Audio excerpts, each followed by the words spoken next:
Welcome back to the On Adventure podcast. I'm Josh Self, and I'll be your host. My guest today is Jeff Ames. Jeff is really the definition of what I've been calling the everyday explorer. He had a very successful career in the business community and was fortunate enough to retire at a young age in his mid-50s. From there, in deciding what to do with his time, he went back to something that he had done since childhood. The idea of spending a long time on a long-distance trail started to seep in, and then he started putting plans together to through hike the Appalachian Trail. Most of our conversation is around this journey, both in the planning and the execution. But really, I loved what Jeff had to say about his experience on the trail, what he learned from it, but ultimately what he got from being around such a wide variety of people. And believe me, there are definitely some characters on the Appalachian Trail. So without further ado, please enjoy my conversation with Jeff Ames. All right, Jeff Ames, welcome to the On Adventure podcast. And I'm excited for where this is going to go. You're the first through hiking guest that I've had on here. I've had other kinds of guests, and most people that have listened a little bit of this show have heard me talk about my different times on the Appalachian Trail. Your trip is going to be a bit different than my experience, but I have a particular fondness for it. So this is a conversation I've been looking forward to. So I appreciate you joining me this morning. Well, thanks, Josh. I appreciate you having me on your show. Looking forward to the conversation. It's going to be interesting. Yeah. So you just through hiked the Appalachian Trail. It was last spring and summer. Is that correct? 2023? Yeah, that's correct. Yeah, February through July of 2023. That's correct. Yeah. Okay. And had you ever done anything like this?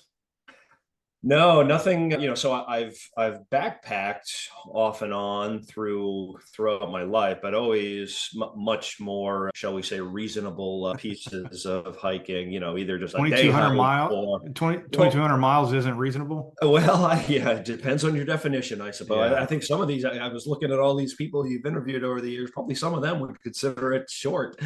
But, no, for me, I had always done either, just a couple of nights out, or at most 3 or 4 days or something like that, but certainly nothing ever that was going to consume several months. So it was a first for me, for sure.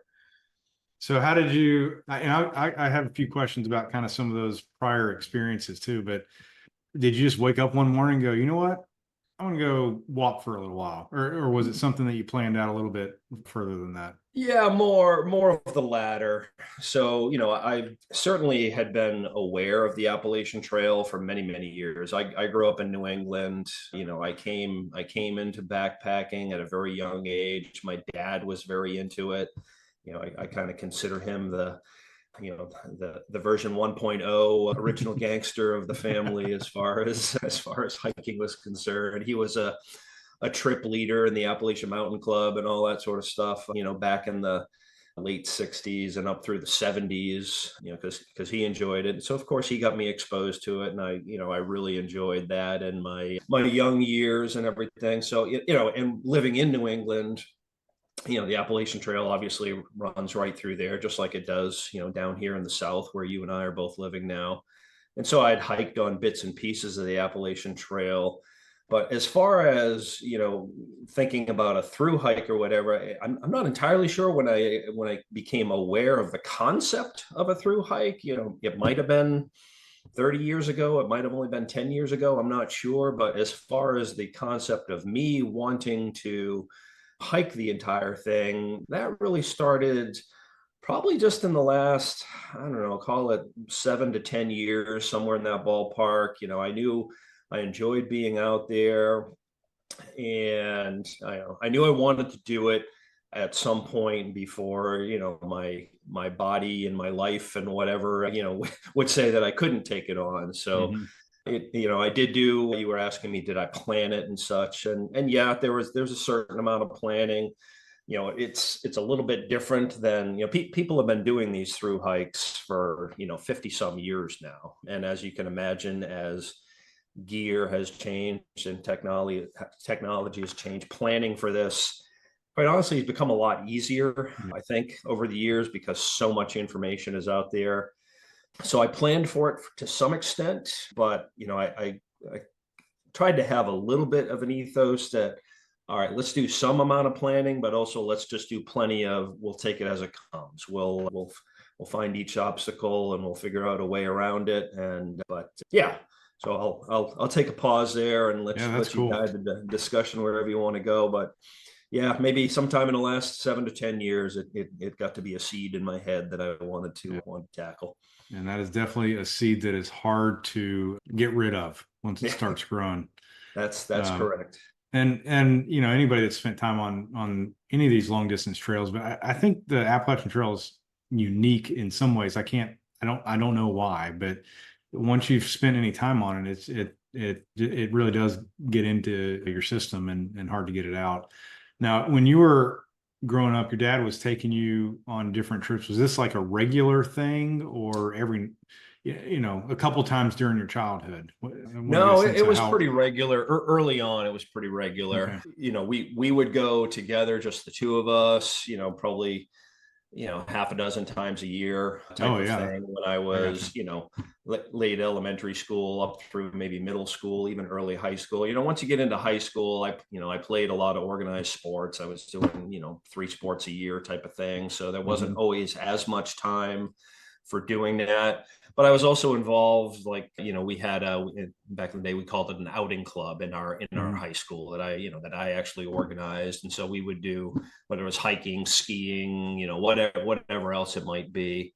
So you would have those opportunities a few times a year to go out and do a hike with a bunch of kids, if you Yeah. will. And then in sort of in fact, I actually on my journal that I was keeping while I was doing this hike, I sort of wrote this up more as information for myself than anything. That I kind of got away from hiking a bit in my 20s and 30s. I'm in my mid to late 50s now.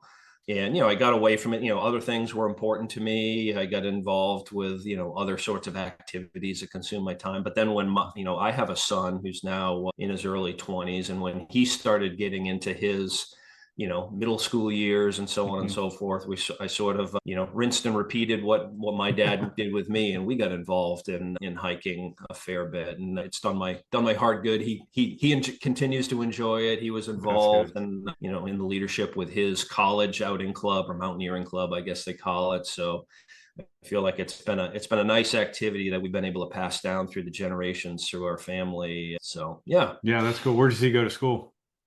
He went to University of South Carolina. He just graduated about a year and a half ago, so he's off into his professional, starting his career and all that good sort of stuff. So. Yeah. I was wondering if you tried to convince him to do the trail with you. Well, yeah, so that was actually a little mini story. So, when people ask me, various things about the hike, one of the questions is, you started a little bit early, like not, the sweet spot for starting an Appalachian Trail, and we can go into a little or as much of this as you're interested in, but most people tend to start, if they're going north to or south to north, like 85% of the people do, they tend to start in the mid-March to mid-April timeframe, just because it works out for the weather window to be most favorable for you. I decided to start in mid-February, which means you're running the risk of, even in Georgia and South Carolina where Yeah. the Appalachian Trail starts, even down there it gets cold in February, Hmm. because you're up at whatever 4,000, 5,000, sometimes 6,000 feet of elevation. But one of the reasons why I started that early, one is it was lining up with my life. Two, it was going to keep me ahead of the big crowds that were on there. But the other part is what you just asked me about my son joining me.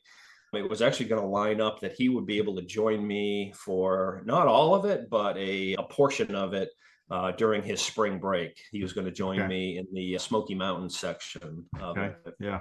And then, unfortunately, Murphy came knocking, and he ended up spraining his ankle playing basketball like 3 days before he was supposed to come out and join me. Oh So my his gosh. ankle was a black and blue mess. So he didn't end up joining me. He came out and visited me and actually resupplied me because it wasn't too far. Where I wasn't too far from his college campus. Yeah. So I was able to connect up with him a little bit, but he wasn't able to join me, Oh unfortunately. man. That would have been cool. That would have been Yeah, it would have very cool. been. So, yeah, and I know you. I'm going to ask you some questions about your trail family or the people that you kind of hiked at different times. And for anybody that doesn't know, those usually happen organically. You don't plan that. It's just people that are around the Yeah. trail at the same time that you are. But other than that, did you start with anyone else hiking on the trail, or it was just starting with yourself? I didn't, and it kind of tees on to what you said there. So no, I didn't, and that's not unusual. Mm-hmm. Because that's probably probably the first or second question most people Yeah. ask me about that. Hey, did you Did it go by by yourself? yourself? Yeah. What are you crazy? Go out in the wilderness by yourself? It's like, well, the Appalachian Trail really. So yes, so I did the whole thing by myself, but I knew that there would be tons of other people out there that I could spend as much time with people or without people as I Mhm. wanted to, and I'm a social guy. I wasn't looking for this, isolated, experience in the woods where I was a hermit and talking to nobody for however long it took me.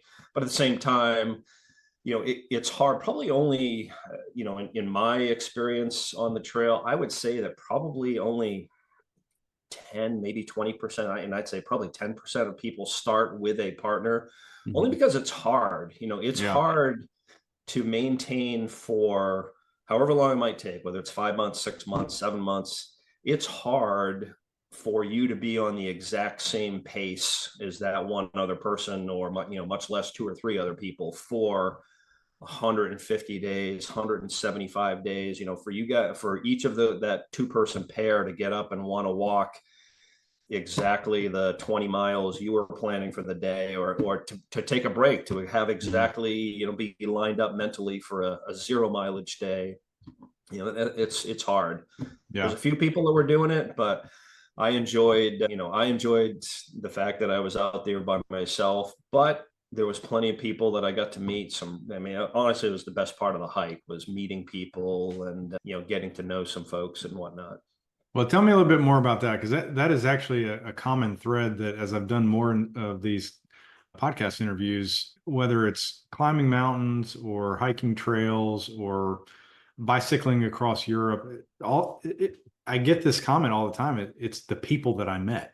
Yeah. It's the realizing the common humanity amongst all of us. And so tell me a little bit about that, maybe a story or two of a character that you came across. And I know you have to have a crazy hiker story because there's crazy hikers everywhere on the AT. So Excuse me. Yeah, yeah. So I mean, I guess I'll start with some of the people, the non-crazy hiker stories, right? So, like you said, you actually used the words trail family, and I didn't really use that so much. A lot of people use that term, or they squish it down and call it a yeah. tramley.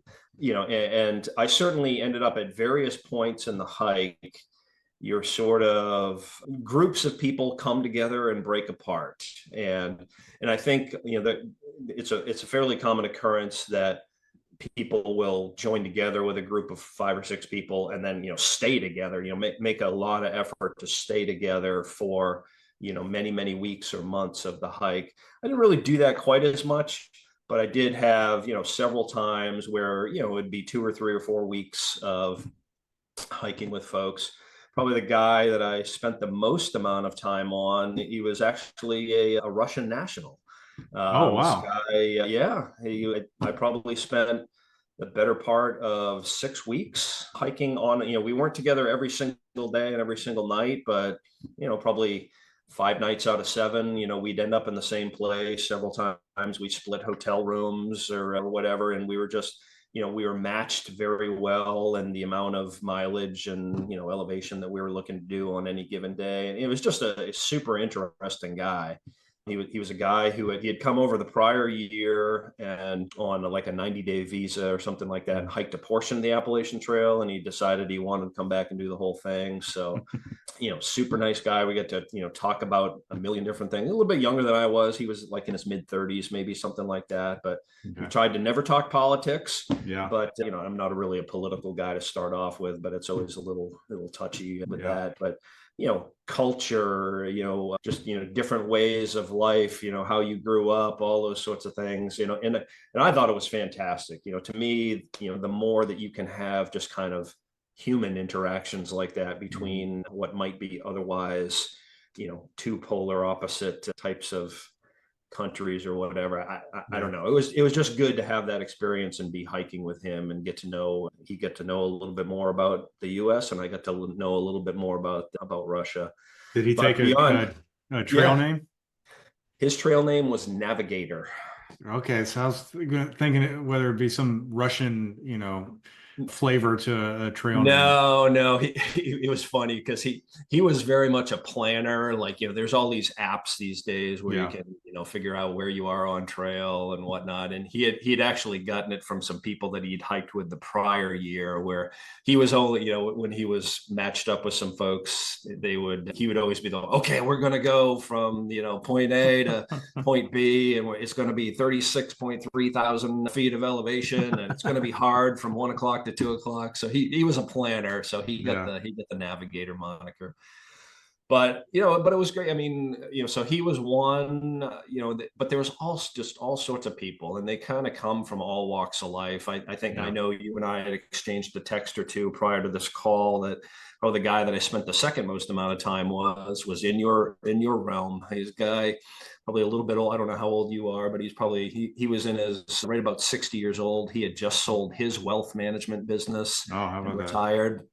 He and his wife had built the business from a CPA firm for 30 years and just sold it off.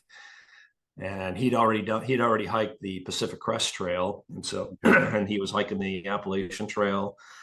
Some of my favorite people I met. There was this young couple that was on a sabbatical they both met and married at a company where they were both working, and their company was supportive of them.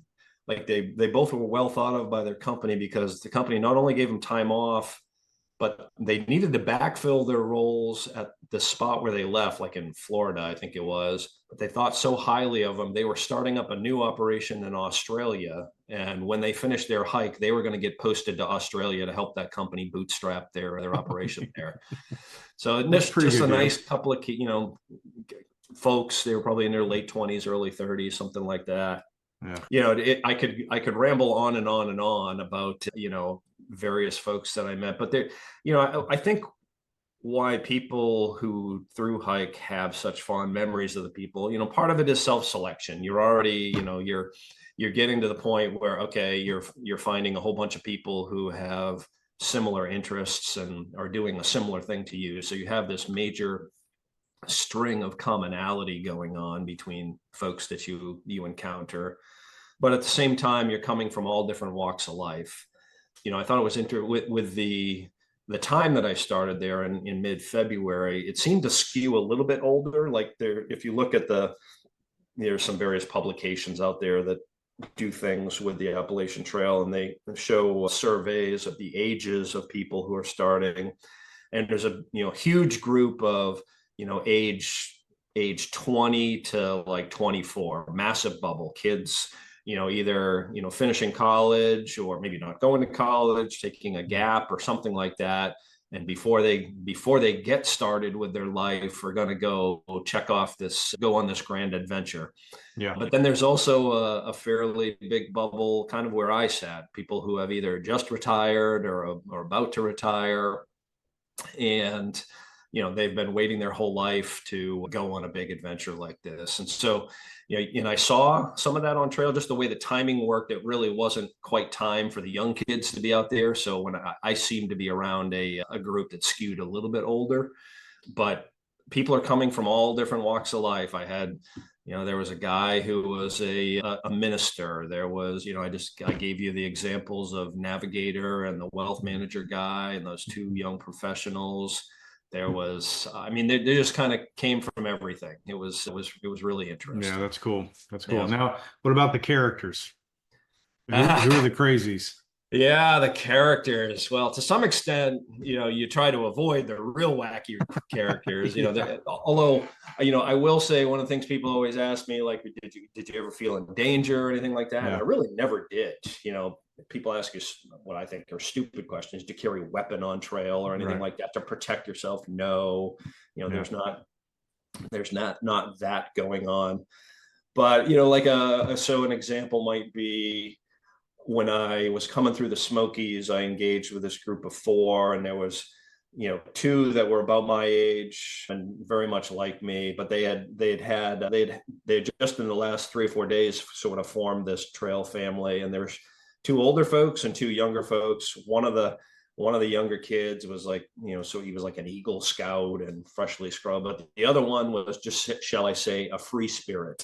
Okay. And he was tripsy daisying along through the Yeah. trail and all that. And right where I had engaged with these folks, there's this somewhat famous or infamous hostel along the trail that's known for its just you know trippy hippie meets hillbilly kind of vibe. And this guy, was like, there's no way he's ever leaving this hostel. He's just going to find his free spirit brethren. And sure enough, we all basically stopped in there for about an hour on a lunch break, and he's like, yeah, I'll catch you guys later because I'm home here.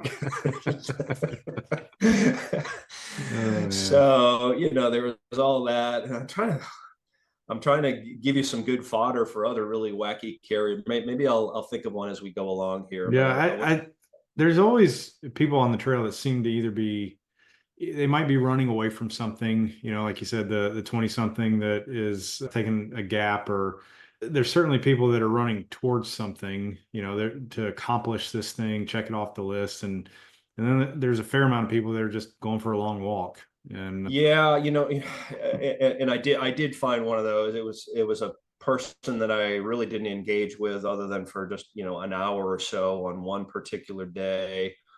I had stopped, excuse me, stopped for the night in this town, kind of right along the New York, New Jersey border. Beautiful little town, nice evening, and they had this town square that they opened to hikers. It was like something out of a Norman Rockwell painting. I mean, it was like oh the wow. town playground. It was right next to the town office or whatever. Across the street Mhm. was this gorgeous general store and blah blah blah. And so it was a wonderful summer evening that night. And so there was probably 3 or 4 different people tenting there.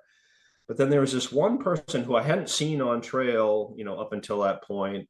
And through hikers and hikers in general, they all have sort of a look, right? They're all Yeah. selecting from the same types of equipment and clothing and whatever. And so there's just a look. You know what hikers kind of look like after you've been on trail for a certain amount of time. And there was this one young person who just didn't seem to fit it. And he was, I guess I want to say he was kind of shabby, right? He, like if you Mhm. walk near him, he didn't smell very good, which hikers in general tend not to smell very good because we're going like a week between showers. But this one Yeah. was off the charts, and and he just had like all this really heavy clothing and burlap stuff, and so I couldn't quite tell.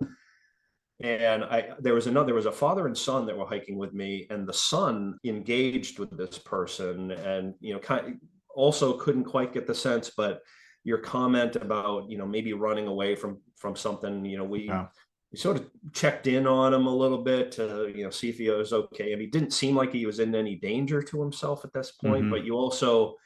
you felt a certain amount of sympathy or compassion. I'm not sure what the right word is. Yeah. Compassion, surely, just worrying about your fellow human a little bit. Yeah. And I think about that person every now and then. I'm like, I just because I saw, I ran into him the next day when I was walking out of town. He had started 2 hours before me, and I went Mm. zipping on by him like he was standing still because he had all this heavy stuff. And I'm just like, I hope he's okay. Yeah. I hope he's finding whatever he's looking for, or he's getting away from whatever situation he might be in. Yeah. So yeah, you get like that occasionally. Yeah. And I've heard other people say, and it might be because you're on your feet all day long. You're in the middle of nowhere. You're self-supporting every single day. So I think there's an element where your senses are like really firing, and Yeah, so some people say, well, my spidey senses were up, that something just seemed off. yeah, But I think when you're out in the woods for that long, that's a real thing. Like yeah, your body and your mind are really taking it all in. you're not in danger necessarily, but Right. you're out of your normal element and your brain's going, hold on, this is different. So we're going to pay attention. Yeah, and I'll give you two or three, things to tee off of that a little bit. One was like real early on, maybe second week on trail. There was a guy who, three or four of us were saying, man, he just seems off. Like we were worried a little bit, like he was made a couple of comments, and he was another one you were a little bit worried about. Like he made some comments like, I'm not sure I have enough money to, buy food for me today, type of thing. So you were Oh, worried about him a geez. little bit, but he was also one of those who just seemed a little bit off. So kind of was Yeah. one where the safety spidey sense, if you will, sort of Yeah. overrode the compassion spidey sense. Like, I'm just going to give that guy a little space. Yeah. But actually, when I was up my last week on trail, I stopped at this hostel, and I met a gentleman there that I'm gonna come back and tell you about here in just a minute, as far as an interesting character for a different sort of reason. But while I was there, I engaged with this young lady she had through hiked the prior year, but was just out there doing some short sections and was actually supporting some other folks. But Okay. she had hiked, she was taking a break that day. She'd been hiking maybe for a week or so, and had engaged with this young kid. I call him a kid. He's probably 22, 23, something like that. And she hadn't seen him in a few days. While before she'd come into the hospital, she was worried about him, and like worried about whether he had enough food. And so she had asked me, like I was getting ready to leave the next morning, she asked me, hey, if you run into this guy, his name's Ivan, if you run into him, can you just maybe do like a safety check on him or a wellness check or whatever? And so I actually happened to run into the kid like 2 days later. I'm in the woods, and I found out who he was. I'm like, oh, okay. And so I was hey, do you have enough food? I was sort of giving him, a once over with my own hiker eyeballs. Does he look like he's in good health? Does he look like his equipment's working fine? And all of that, I felt relieved, because to my eyeballs and my spidey sense, if you will, it all checked out. So I just let him know that this gal that he had hiked with a little bit was worried about him and was checking on him. But he said, oh, she's a super nice gal. I'm glad she was worried about me, but I'm good. And he seemed like he's fine. So that was one that seemed like it ended well. Yeah. But good. Another interesting character, not so much in the crazy sort of context, but at that same hostel, when I got there, I was just there for one night. The afternoon I arrived, there was this super fit looking guy, and I started chatting with him, and I quickly found out he was actually attempting an attempt at getting the fastest known time to hike the entire Appalachian Trail. So it's a unique little subgenre of people who hike the AT, people who are trying to hike it for speed. Now, I was on a relatively fast end of people who just normally hike it. It took me, I think, 138 trail days. So the fastest known time is 41 days. And this guy, he actually had a support team there, because you can do it, quote unquote, supported or unsupported. Yeah. I don't know exactly how the distinctions are made. Excuse me. But this guy was doing supported, and he had actually been on a support team for whoever it is that currently holds the record for the fastest known time. This guy had actually supported him. He's a British guy that lives in Thailand or something like that. He's an ultra marathoner. So we talked about is Kristian Morgan is the guy you ran into, who is, top level ultra athlete, and Carl Sabe is the guy that I believe he still has the FKT. But I think Carl was one of 4 or 5 people actually that finished something called the Barclay Marathon this year. Have you ever heard of that? Is that the one where you just keep going and keep going and keep going until you're the last one standing? No, there's definitely some of those. Barclays is in Frozen Head State Park in Tennessee, and it's brutal. It's so wild that there was a state penitentiary back there in the middle of nowhere that Lee Harvey Oswald was at for a period of time. Wow.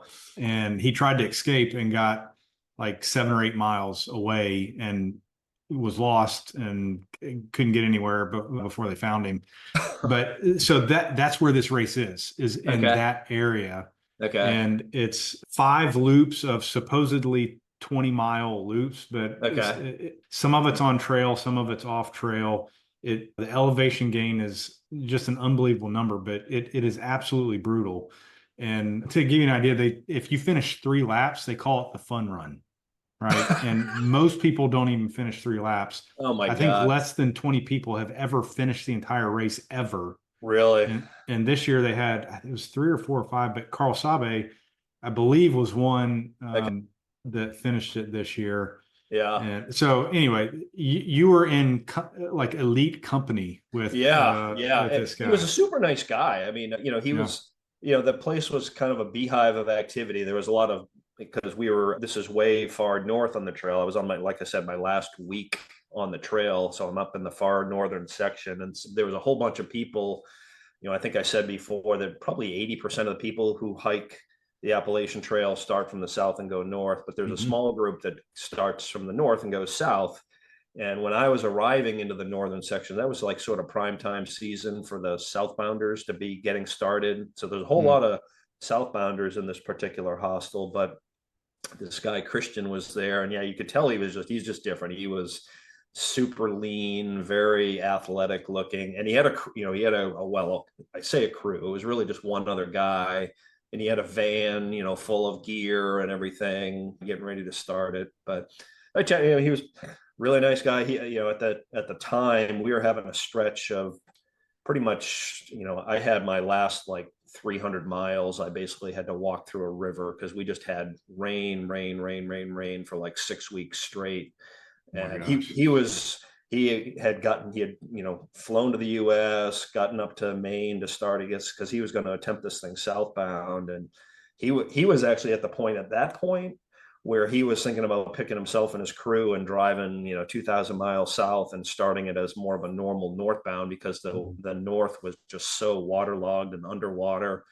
I think he eventually did end up waiting like another, I don't know, 2 weeks or a month or something like that, and attempting the southbound version. I Hmm. think he didn't quite make it.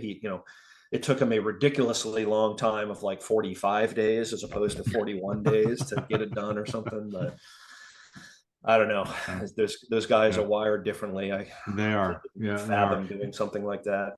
And I did a quick fact check on myself. Carl did not finish the Barclay this year. I think he has before. He's one of the, I think. But Yeah. anyway, FKT on the Appalachian Trail is still a pretty good title to hold.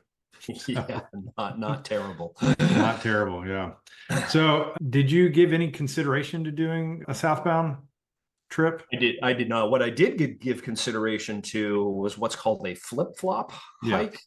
So, the hiking the Appalachian Trail has become extremely popular in the last probably 10 or 15 years. The advent of the cell phone and all of the mapping apps and all of that, just being able to be in communication with the outside world has honestly made through hiking a lot easier from a logistics and planning and safety perspective than it ever used to be. So more and more people are doing it, or at least attempting to do it. And so, in those, when I was mentioning maybe 20 minutes or so ago about that sort of that peak starting window, they call it the hiker bubble. It's that sort of Mhm. mid March to mid April time slot. Quite honestly, the trail can be a little bit overcrowded. These shelters where you normally go to spend the night and so on and so forth, or hostels if you want to get off trail type of thing. It can be a little overwhelming.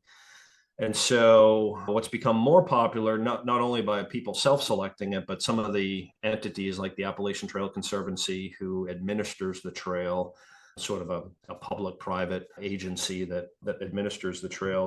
They encourage these flip-flop hikes where you start somewhere in the middle of the trail, and at a time of year where you're further north than even the early northbounders. So let's say you start, a popular place to start is Harper's Ferry, West Virginia, which is just about the midpoint of the trail. So people start there in, let's say, early April or something like that, maybe early May, walk all the way northbound, get to Katahdin. Mount Katahdin in Maine is the northern endpoint, and then they drive or take a train or fly or whatever to get themselves back down to Harper's Ferry, and they walk the southern half southbound. And that way you're sort of, excuse me, you're still within a good weather window to be able to accomplish it without, running into super inclement weather, but you're away from the crowd. So I had actually considered that. I never really considered doing the southbound. It's southbound is hard. Some of the hardest terrain is in the northern 200 miles of the trail. And so, your body gets hardened up. You start off, even if you feel like you're in relatively good shape, there's nothing like doing an activity, repetitively over and over and over again to really get yourself in shape for doing that activity. And so by starting from the south, you get some, I won't say easy, but reasonable terrain to start off with in your first couple of weeks to sort of ease yourself into getting your body ready to handle that rigor. But going southbound, you sort of have the opposite. You're smacked in the face immediately with a whole lot of rough terrain when your body may or may not be ready for it. And you actually have it, the window to be able to do it is pretty tight. And so if you get off schedule or whatever, you're really going to kind of run into really cold weather down south, because you can't start a southbound hike in Maine until it's usually until like mid-June, because there's still snow up on Mount until then. And the state park that it sits in, the rangers won't allow access up there to, A, when it's safe, and B, when people walking on those trails, because after the snow melts, you get a whole lot of mud and stuff like that. So they won't let people up there if it's not safe, or if they're going to totally chew up the trails from the mud season and everything. So yeah. So did you hit any kind of really gnarly weather, or were there any situations where, you kind of got your adrenaline pumping? I don't want to say like danger, but where maybe it was, maybe there were spots where you just kind of had a rough go. Yeah, I mean, I've always had a healthy respect for Mother Nature, let's say, especially where, I don't live there anymore, but I had spent about 10 years living in New England, where I grew up back in my adult life recently. And so I spent a lot of time hiking the White Mountains, which is can be a dangerous place. It claims lives every single year. Every year. Yeah. And it's primarily because people aren't respecting the sudden variability that can occur with weather up there, and the fact that it's super exposed. So, you can go from having a nice, late spring kind of day or early fall kind of day to suddenly being in a whiteout, and, it's always wet. The Appalachian Trail is a wet trail. Like there's, the long distance trails that exist out on the West Coast, like the Continental Divide Trail and the Pacific Crest Trail, a lot of your mental capacity is about, where am I getting water? It's so dry and everything. It's like, where can I get the next water? On the Appalachian Trail, it's the opposite. It's like, how do I keep the water off me? Because even if it's not raining, it's humid, and you're kind of walking through almost like a temperate rainforest for a lot of it. And so,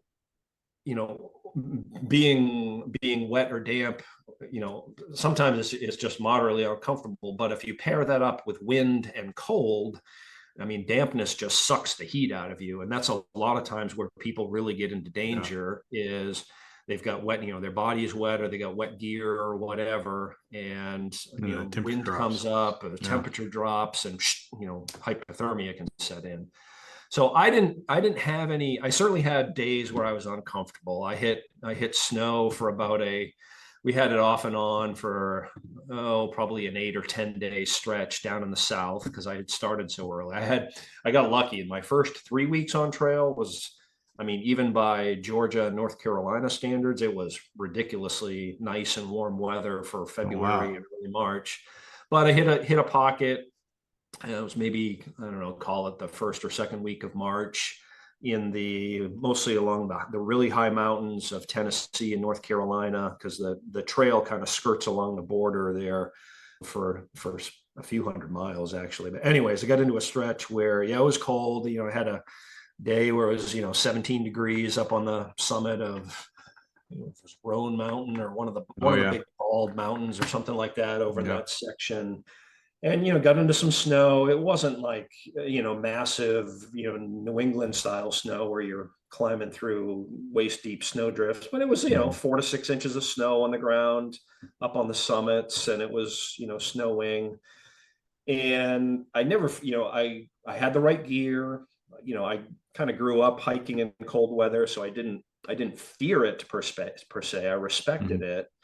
But if you've got the right gear, and I carried a little bit of a heavy pack, especially in the first month or so, probably carried more than some people choose to because of that. So I never felt like I was in danger from that. Certainly was uncomfortable, when you stop the day, and it's not like going out in your car camping and you bring along your big cast iron skillet and Right. boil up a whole bunch of lovely treats to have a nice day and maybe some cold weather, but you've got all sorts of creature comforts. You're carrying only the stuff that's really going to make a difference for 2,200 miles. Ouch. And so on the end of those really cold days where you've been keeping yourself warm by moving all day, just stopping and sitting around the campsite until it's time to sleep can get a little bit uncomfortable. But never really felt like I was in danger, if you will, from the weather or Yeah. from the heights or from an animal or, those type Mhm. of things.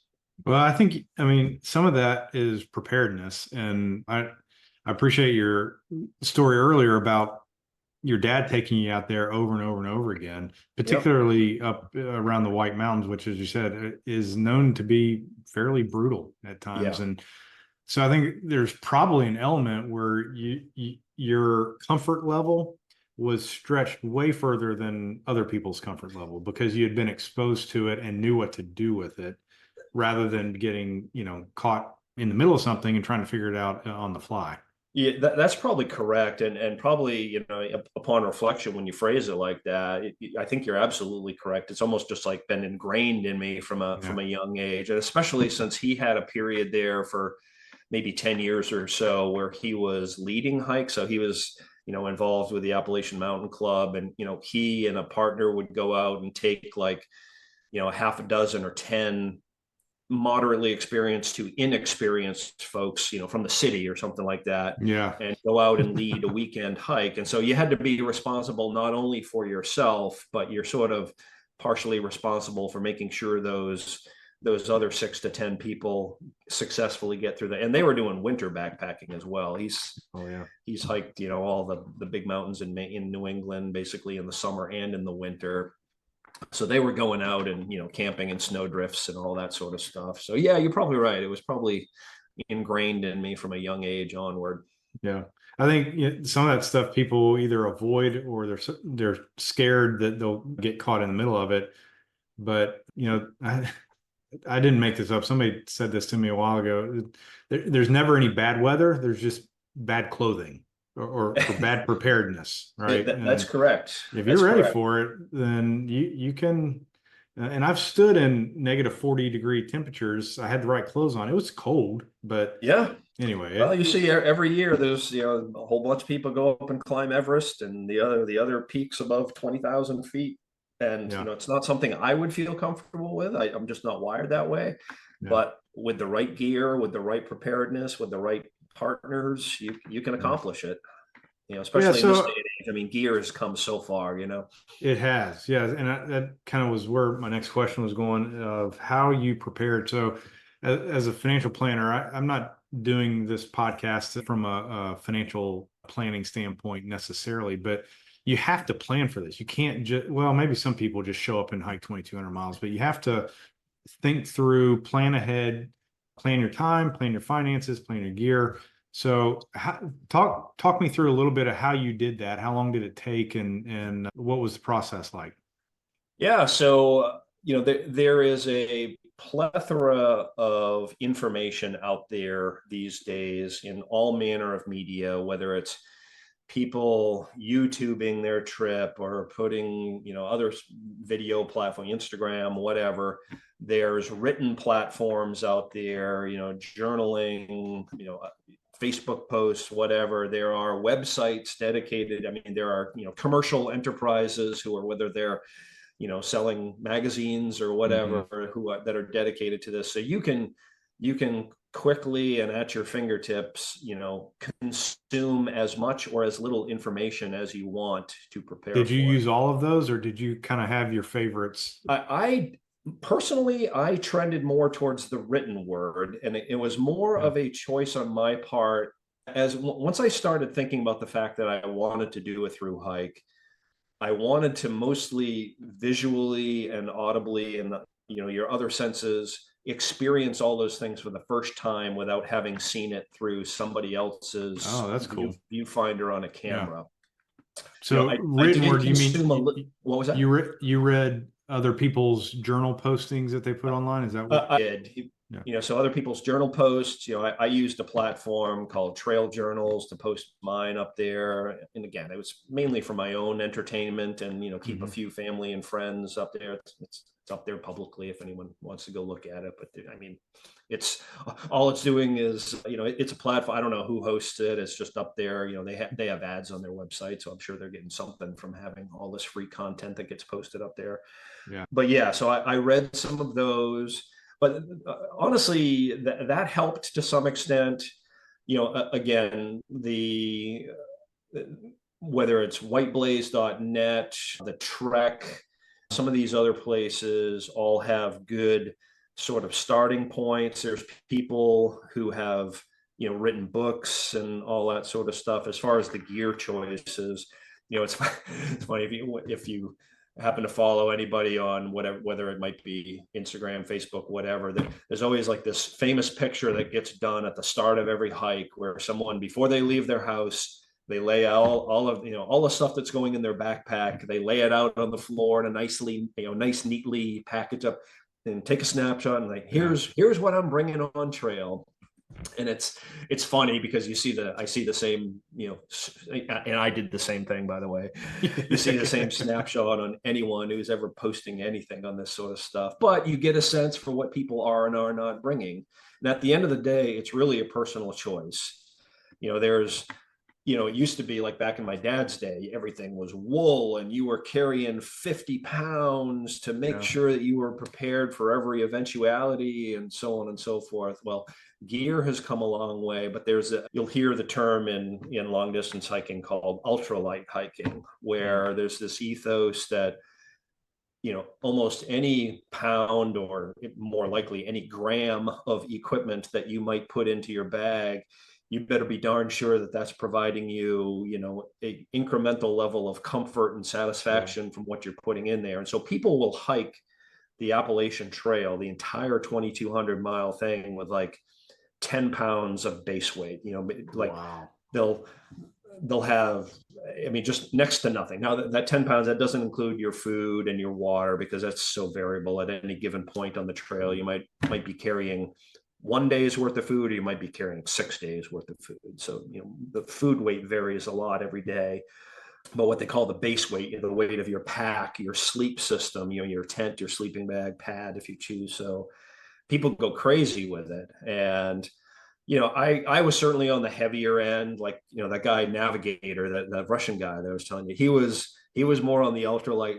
And we would good naturedly, rib each other, every day while he's bouncing along with his little, I think he was in a base weight of maybe 15 pounds. And I was up in the low to mid 20 pounds of base weight. That's still pretty good. Most days with food and water, I was somewhere in the low to mid 30s. Yeah. Which, when I was a young kid and gear hadn't gone that far, I was regularly carry a 50-pound pack, just for a 2 or 3 day hike. So to me, it seemed like 35 pounds was really cutting things down. But he would laugh at me, and we'd go back and forth. But it's really a personal choice. And there's a terminology that you hear almost once a day on a through hike, and it's called hike your own hike. You get a lot of people who are wanting to pass opinions about, whether you're hiking the right amount of mileage on a given day or hiking the right way. Did you touch, every single rock along the way, or did you get off and, go for a little ways off trail?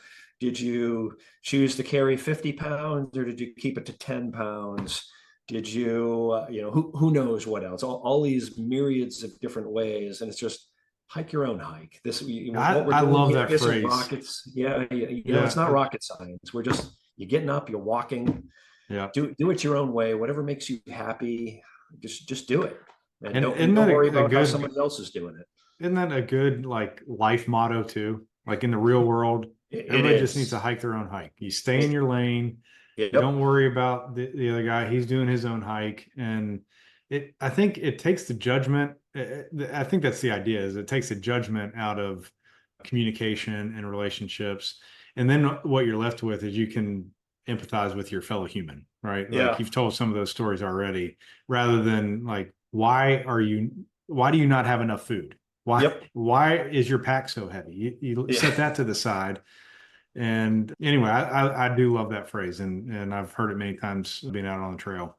Yep. And I agree. It's got a lot of application in life as well. So, I tried to be that. I would never offer any, certainly never any critiques, but, I really wouldn't even offer any unsolicited advice. If somebody asked me, why I made a choice, I'd tell them and give them my thought process. But hey, hike your own hike. I hope your gear is good. That you're taking 3 days off trail this week, and I'm taking one. Hey, go, whatever, go for it. That's great. Yeah. Now, did you use a tent? I did. Yeah. So, for those, that might be listening, who don't know anything about the Appalachian Trail, the AT is kind of a unique resource in the country, interspersed along those 2,200 miles. Generally every 7 to 15 miles along the trail, there will be a man-made structure. We call them shelters or lean-tos, depending on where you are in the country. But, there are 3 sides and a roof, one side open to the elements, and they're typically located near a water source. Mm-hmm. And they're typically, located somewhere that's relatively flat. And so a lot of people orient their places where they're going to stop for the evening to land at one of those shelters. Because additionally, typically arrayed around the shelter are, 1 to 5 or 6 tent site, just flat spots where the earth has been patted down. In some of the higher traffic areas, the trail maintainers may have actually built up a little flat wooden platform to get you off the ground and post a tent. So I tended to use those locations, but especially early in the hike, I tended to not sleep in the shelter itself. I was there because A, it's near a water source. B, it's where others would typically gather for the evening, and it would, nice to have some companionship and camaraderie and all of that. But I would typically use my tent instead of sleeping in there. The other thing is, those lean-tos can sleep anywhere from the smaller ones, maybe 6 people. Probably the mid-range was usually 8 to 10 people. The largest ones could be 15 to even 25 people. And, you get that many people sleeping in there, guaranteed someone's snoring or rustling around. And by the way, I snore. So that was part of the other reason I didn't go into the lean-tos very often. I didn't want to be that guy, costing someone a crappy night's sleep. But I did use them occasionally, especially up north where it was, like I said, literally 6 months straight or 6 weeks straight of rain, once I hit New England that year. At some point you just get tired of having a wet tent. And so I was in the lean-tos every so often, but I actually liked my tent because you could, when you're at those lean-tos, let's say there's 10 people there at the site, which would be a lot and not always that many, but you could converse as much as you wanted to, but then you can kind of walk, 15 yards away, zip up your tent, and you've got your own quiet little solitude place to get away from it all, if you so choose. Yeah. I'm sure you saw, were there many folks sleeping in hammocks? There wasn't. I would say, maybe 15% of people chose hammocks. Those are a little bit lighter, right, than tents. Yeah, they can be. I mean, you still got to carry enough material to be supporting you from underneath, enough material to have a tarp over the top of it to keep the rain off of you. So you're basically saving a pole. And a lot of the ultralight tents actually don't come with poles. You just, most through hikers, I know I did use trekking poles. Basically they look like ski poles, but they're collapsible. And some of the tents, instead of having their own integrated pole that comes with the tent, you just use your trekking pole as the one and only support structure for that tent. So, I never really got the sense that And again, I've never used a hammock, so I'm not a great expert on it. My son uses them, but they don't seem to me any like they're saving you much weight, if any. And what it does is it gets you up off the ground. If you like sleeping with that, curved banana sort of look, if that works for your body, great. And it keeps you up off the ground. So, yeah. Well, let me ask you a few specific questions about your gear. What kind of tent did you have? So I had an REI. I was a 2-person REI. So I'm a fairly big guy. I'm 6'2", 200 pounds plus. And I'd had various tents on and off over the years. I'd given the one that I liked the most, I had given my son when he went off to college. And so when I did that, I had bought a 1-person, like really ultralight tent that I think was REI branded. And I ended up not liking it. It was a single wall construction, meaning a lot of tents, you've got, the tent itself, which is like nylon on the bottom and then mesh on the top. And then you have a separate detachable rain fly that goes over the tent. They call those, 2-wall construction. The rain fly is one wall and the tent itself is a second wall. And the light one that I bought, that single one, was a single wall construction. It didn't have anything removable, which made it lighter. It was also really small, but with single wall construction, you tend to get a lot of condensation, because what happens with that 2-wall construction is, your mouth is exhausting a lot of condensation while you sleep. And with a 2-wall construction, it can, evaporate out into the air. With single wall, it tends to gather on the inside wall of your tent and then rain your own breath back down on you in the middle of the night, which is kind of gross and that's kind of gross. Can be kind of cold as well. So I had a 2-person, I think it was an REI. It's called REI Quarter Dome SL2 or something like that. It was a 2-person tent. I looked at their 1-person version. I loved it. I mean, it was heavier than some, and again, that's where I would get into good natured stuff with the ultralight guys going back and forth. Their tent was probably, a solid 3/4 of a pound, maybe to a pound lighter than mine, which is a lot. Doesn't sound like a lot, but it's a lot in your backpack. But I loved it. It was durable. The setup was easy, and I was very, very pleased with its performance. What about your sleeping bag? Did you use a sleeping bag? I did. I actually had two versions. Since I've hiked a bunch in the past, I think they're both REI brand. One was I started in the first month with a 20-degree mummy bag. Actually, they're both mummy cut bags. For those who don't know what that term is, it means they're wide at the shoulders, but they narrow down through your waist and down at your feet, so that there's not a lot of extra airspace that needs to be heated by your body in there. And I had a fairly heavy 20-degree one for that first month or so, preventing, like we talked about before, preparation against the cold weather.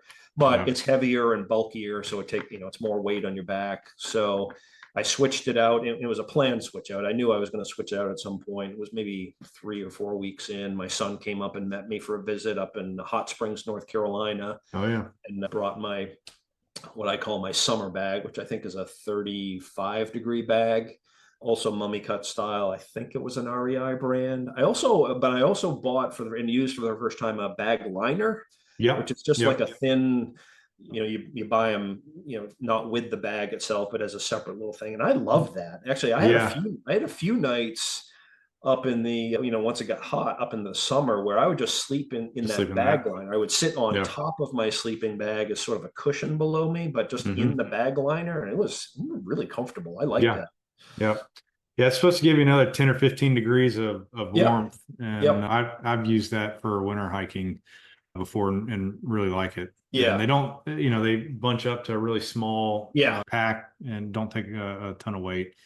Now, do you use a pillow, or do you use some of your gear as something to sleep on? The latter. You've got various stuff sacks in your bag that carrying, because keeping your equipment dry is a big deal. And so, I had various stuff sacks in there, and I would use one of them in the evening. I just, jam whatever, a mid-weight top and whatever that was dry in my bag, I stuffed it in a stuff sack and used it as my pillow.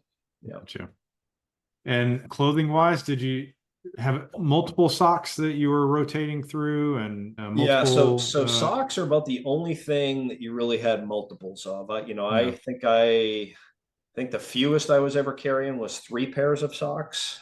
One that I always tried to keep dry for being at camp in the Hmm. evening.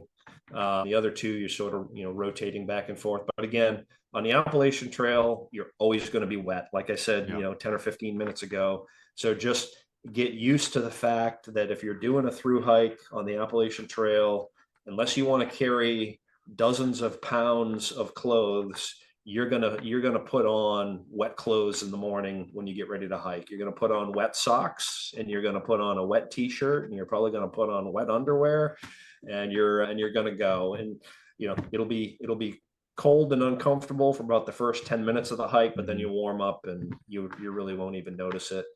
But yeah, socks I had, I always wanted to be have, especially in the early days when I was worried about snow, rightfully Hmm. snow. So worried about snow early on. I actually had a heavier pair that I would wear in camp.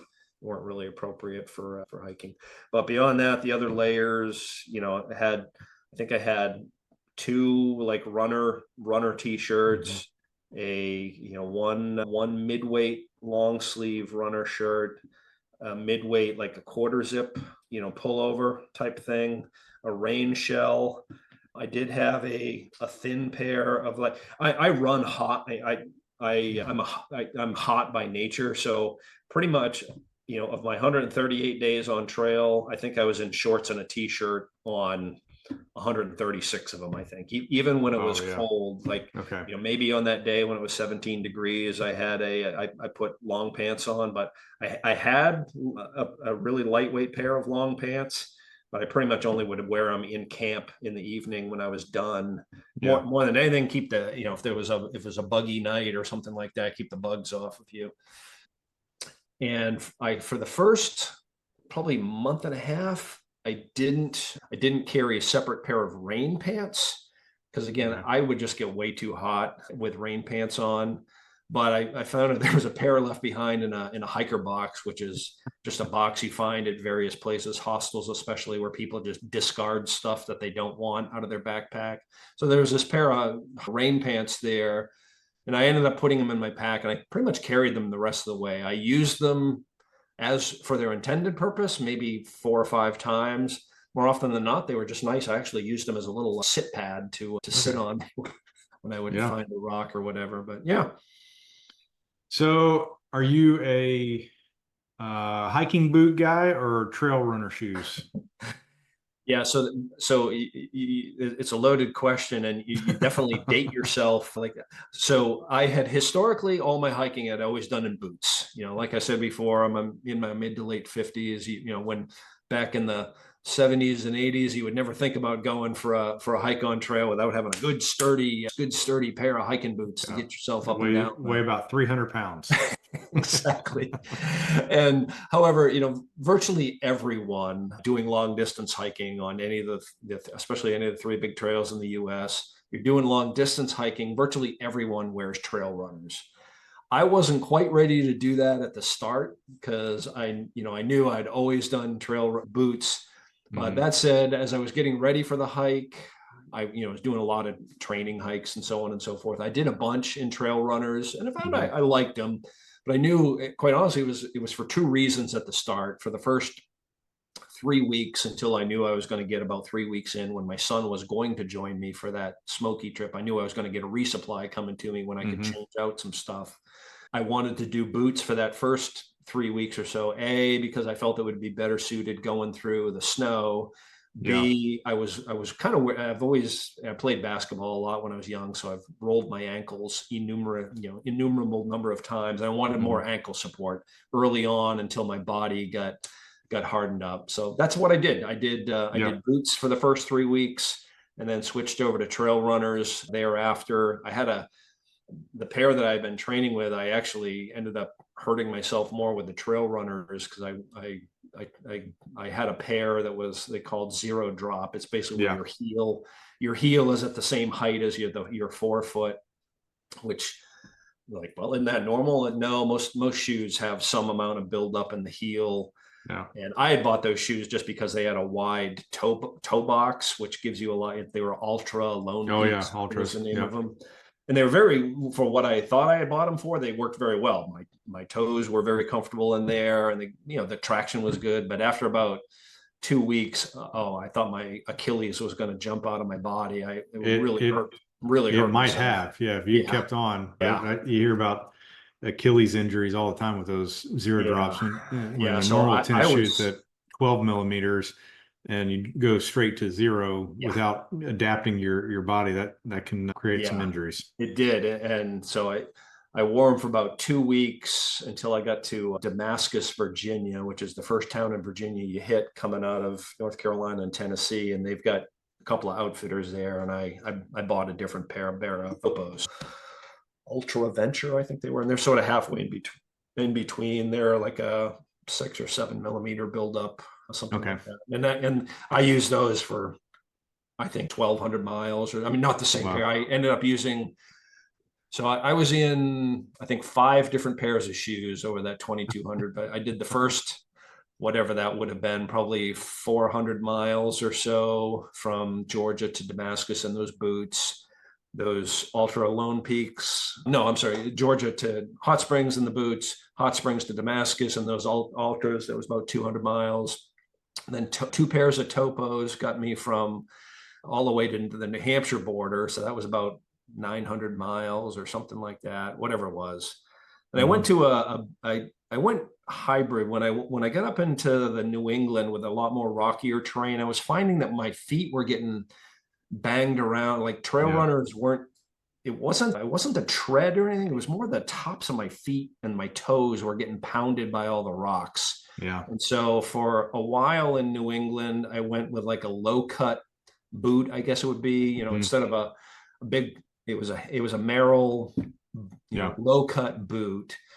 And I used that through the White Mountains and into southern Maine, but it was so wet. I mentioned it several times. It rained for the last 6 weeks of my hike, that those big heavy things, they just absorb water. So they're heavy to start off with, and you plunge them into water. They're even heavier and they just never dry out.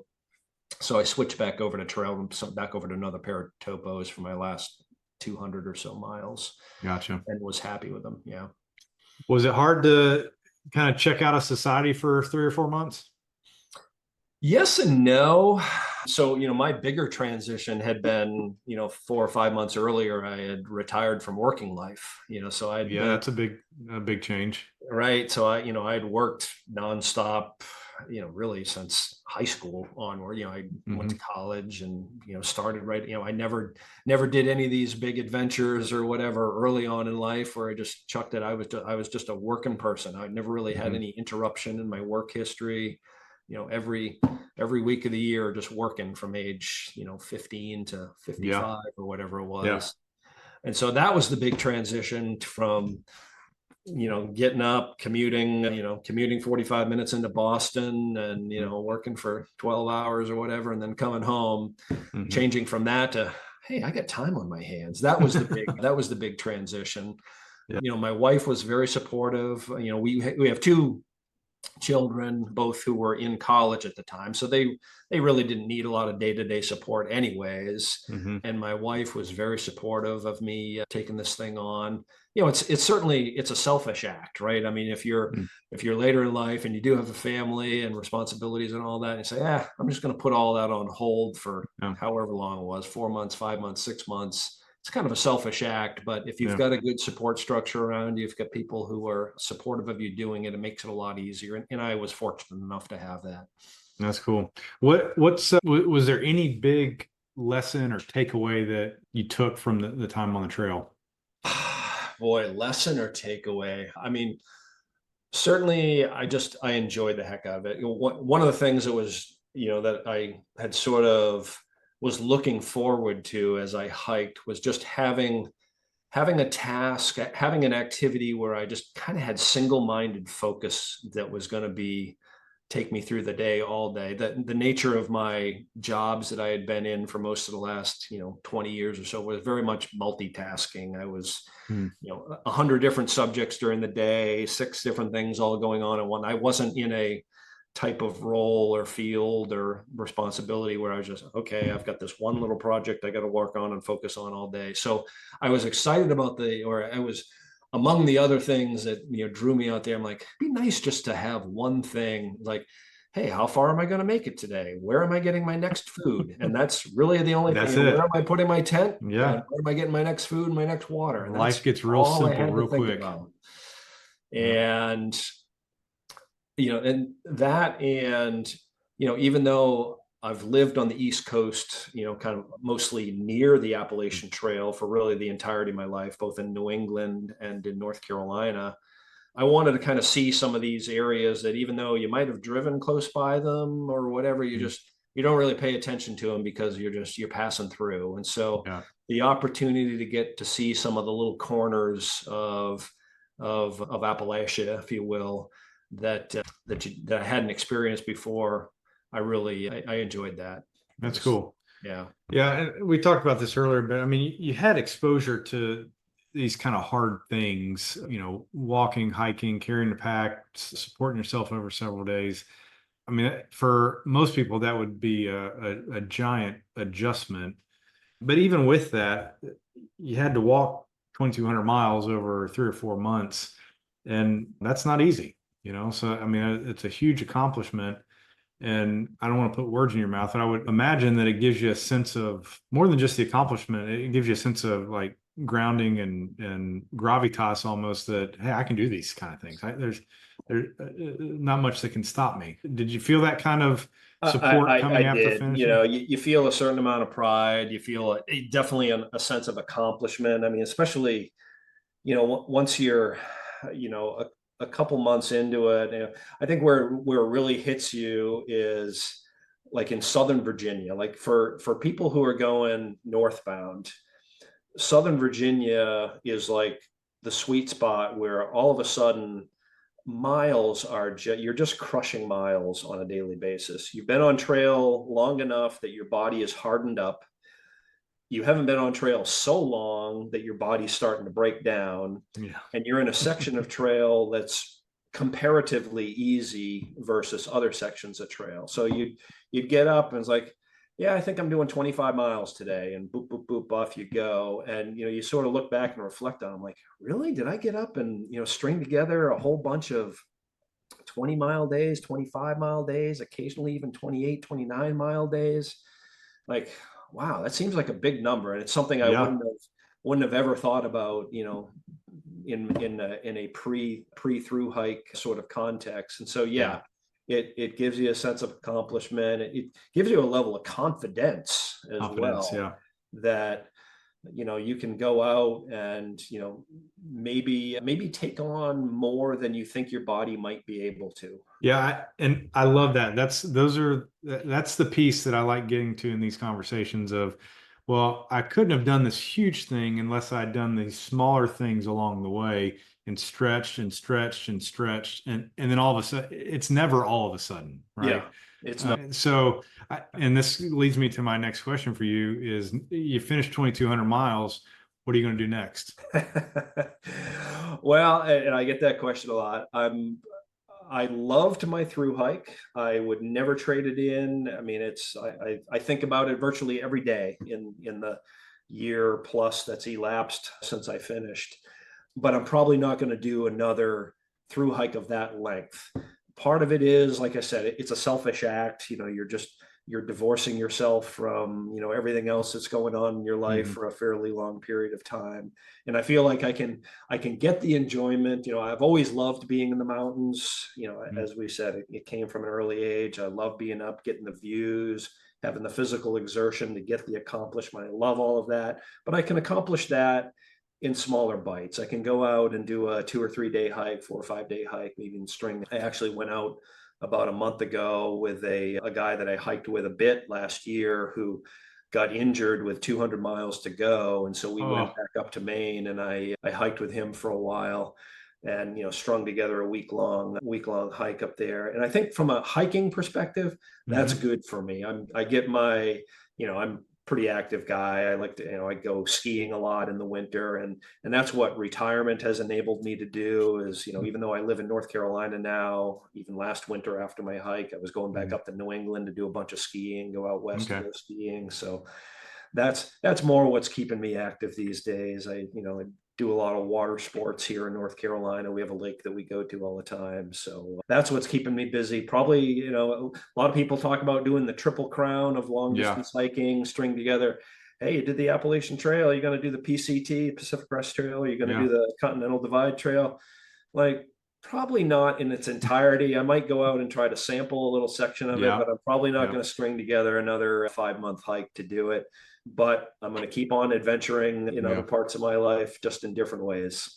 Yeah, I said earlier you were the first guest that I've interviewed that through hike the AT. That's not entirely true. This is the first conversation where the whole conversation has been about the AT experience. Okay. Yeah. But you just brought up the Triple Crown. One of the previous guests attempted the Triple Crown. He hit the AT, he hit the PCT, and got to the CDT, and I think 2 or 3 different attempts, and just for varieties of reasons, never finished it. But the thing that I remember from those conversations is the different views that are on each trail. And I think you probably know this, but the experience, if you did hit different sections of the PCT or the CDT, obviously the views are going to be completely different than the green tunnel of the Appalachian Trail. Right. And I think that would be spectacular in and of itself, just to see that kind of diversity. Oh, I agree. I actually went out to the Tahoe area for the past 2 winters and skied on Palisades Tahoe out there. And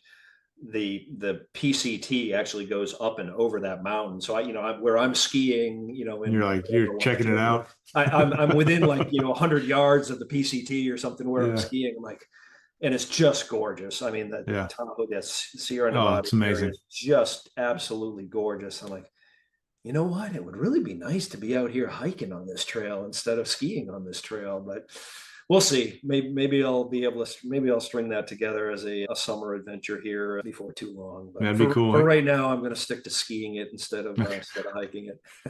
Have you ever heard of the Tahoe Rim Trail?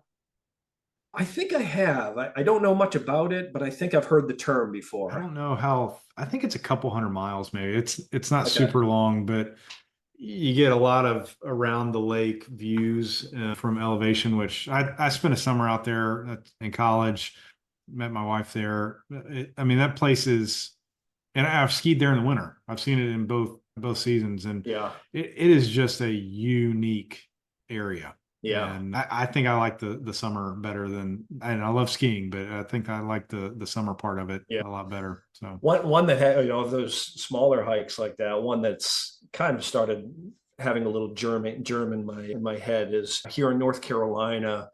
We have a trail. It's honestly not entirely knitted together yet. It's called the Mountains to Sea Trail. Yeah. It starts out in western North Carolina in the Smoky Mountains, and works us all the way down out of the mountains into the Piedmont, which is kind of the middle section of North Carolina, where it's rolling hills, and then eventually all the way out to the ocean.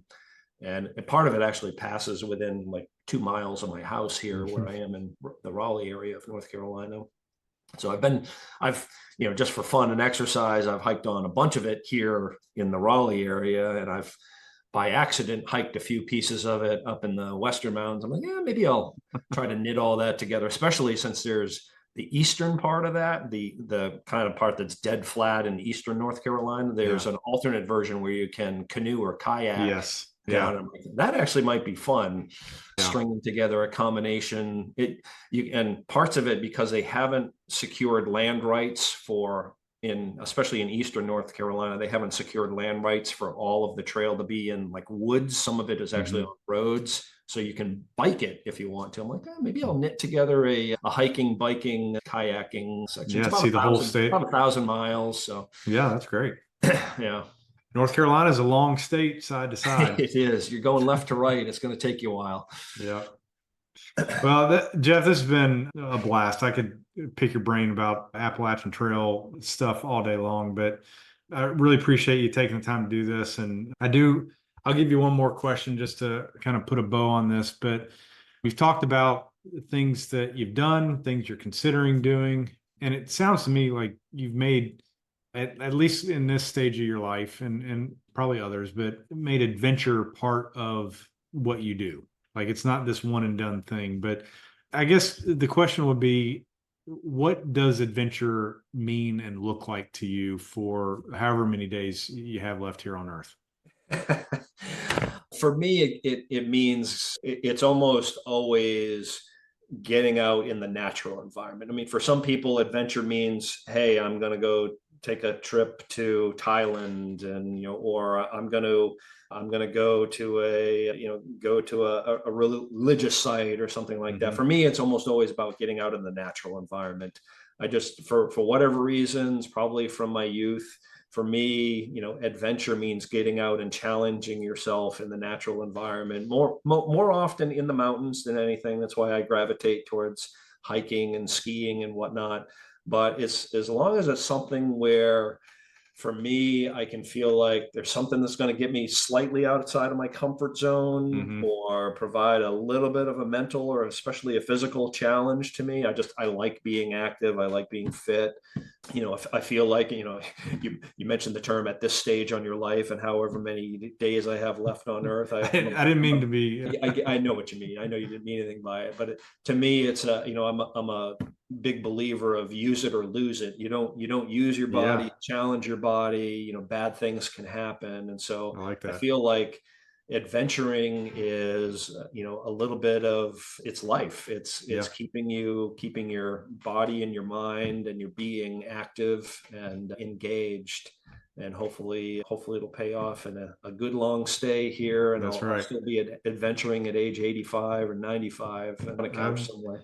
I've interviewed a few of those as well. So it is possible. And I think you're right on that. Again, it's not, you don't just wake up in your 70s and go, I'm going to go try to do some hard things. No, I mean, it really has to be a lifetime of pushing yourself and extending those limits of what hard means, and proving to yourself and proving to your brain that you can do those things little by little. So I think, and your juxtaposition of this with a recent retirement as well, I think is going to resonate with folks that have listened to previous episodes of, staying engaged. Work is not the end all be all.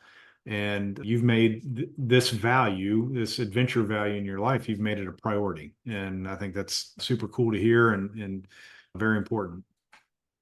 Well, I appreciate that, Josh. Hey, this has been a fun discussion here. Be glad to see it getting posted out there for you. And if you ever want to chat again, even if it's offline or whatever, I value the conversation. Awesome. If anybody wants to find your journal, or I don't know if you post on Instagram or Facebook anywhere, how would they do that? Yeah, if you go to that platform that I posted on, it's called trailjournals.com. And they've got all sorts of drop downs on there. My trail name was Rambler, so if you go on there, I'm glad you said that. I forgot to ask that. Yeah, no, that's okay. If you search Rambler, or just they have it oriented. You just do the drop downs and pick 2023 Appalachian Trail. You'll find me. You'll find me on there. All right, cool. So, all right, Jeff. Well, enjoy the rest of your day, and again, thank you very much. All right, thanks a lot, Josh. We'll talk to you soon. Okay. Man, I really enjoyed that. I hope you did as well. The next one will be coming at you in a couple weeks, so stay tuned. Until then, I hope you have your own great adventure.